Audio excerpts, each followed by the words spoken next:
ముందుకు రావద్దు అన్న ప్లీజ్ అన్న సేవ్ చేస్తున్నాను ఆగండి అన్న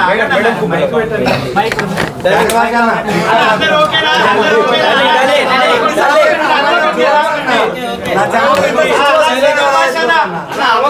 first of all congratulations thank you అన్న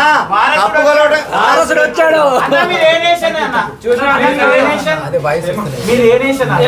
ఎలిమినేషన్ జరిపారు అందరూ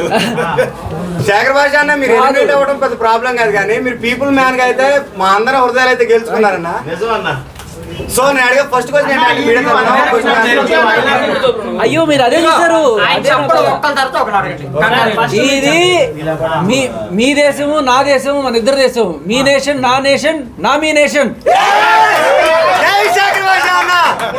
శేఖర్ భాష అన్న ఆడియన్స్ గా మిమ్మల్ని మణికంఠ అన్న నామినేట్ చేయడం అయితే మేము యాక్సెప్ట్ చేస్తాం ఎందుకంటే అన్నకి మీకు లోపల ఏం జరుగుతుందో మాకు తెలియదు కానీ సో మేము చూస్తుంది అయితే నా మణికంఠ అన్నకి మీకైతే పడట్లేదు ఆదిత్య అన్న మీరైతే చాలా బాండింగ్ తో అయితే ఉన్నారు బట్ ఎలిమినేషన్ నామినేషన్ టైంలో అయితే ఆదిత్య అన్న మిమ్మల్ని నామినేట్ చేసిండు మేము చూసింది నిజం లేకపోతే లోపల ఏం జరిగింది అనేది మీ మాటలో చెప్పండి అన్న నాకు షాకింగ్ అనిపించింది ఓకే మీకు తెలిసింది గోరంతా తెలియాల్సింది కొండంతా ఇది అందరికీ ఒకటే చెప్పట్లేదు కొత్త విషయం చెప్తున్నాను మీకు బిగ్ బాస్ సెకండ్ వీక్లో నేను ఇచ్చిన కంటెంట్ చాలా ఉండింది అది బయటికి ఎందుకు రాలేదో నేను నిజంగానే ఆశ్చర్యపోయే బయటకు వచ్చిన తర్వాత ఒకటి టాస్కుల్లో నన్ను ఆడించలేదు నా పేరు రాలేదు ఒకే ఒక టాస్క్ ఆ సాక్స్ టాస్క్లో నేను ఆడతా అన్నప్పుడు కూడా ఆ కెప్టెన్ నన్ను వద్దంది సో ఏ రకంగానూ టాస్కుల్లో పాల్గొనే అవకాశం రాలేదు ఆఖరికి సంచాలకుగా చేస్తాను అనుకున్నప్పుడు కూడా ప్రేరణ నేనేం చేయలేదు కదా నేను వస్తానంటే సరే ప్రేరణకి సంచాలకి ఇచ్చాం సో ప్రేరణ ఏదో అంత గేమ్ ఎలా అనిపిస్తుంది సార్ జెన్యూనా ఆదిత్య మిమ్మల్ని నామినేట్ చేయడం ఆదిత్య నామినేట్ చేసినప్పుడల్లా నాకు కట్టప్ప బాహుబలిని పొడిచినట్టే అనిపించేది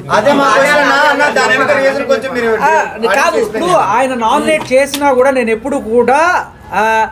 నామినేట్ చేస్తే ఏమవుతుంది నాకు జనాలు ఉన్నారు కదా వాళ్ళకి నేను నచ్చితే నేను ఎక్కడికి పోతాను అనుకునేవాడిని ఆడియన్స్ ఉన్నారు వాళ్ళు ఓడియన్ అంటారు అనుకున్నాను బట్ ఆడియన్స్ ఓడిచేస్తాం కరెక్ట్ అన్న మణికంఠ ఇంకో పల్లవి ప్రశాంత్ అవుతారని మీరు అంటారు అన్న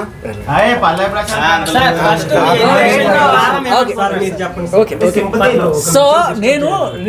ఎలిమినేషన్ అయినందుకు అస్సలు ఏ రకమైన బాధ లేదు ఎలిమినేషన్ అయ్యి ఇంటికి వచ్చాను హ్యాపీగా అండ్ ఎలిమినేషన్ చేసిన నా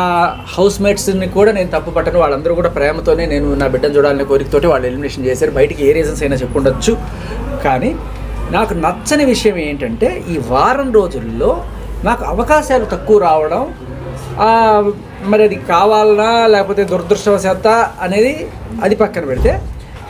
సరే టాస్కుల విషయం లేకపోయినా నేను వేసిన జోకులు కావచ్చు నేను మీకు ఎంతమందికి నేను ఎవరికి తెలియదట ఈ విషయం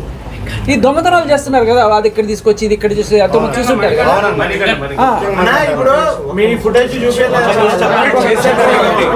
చెప్తా అదే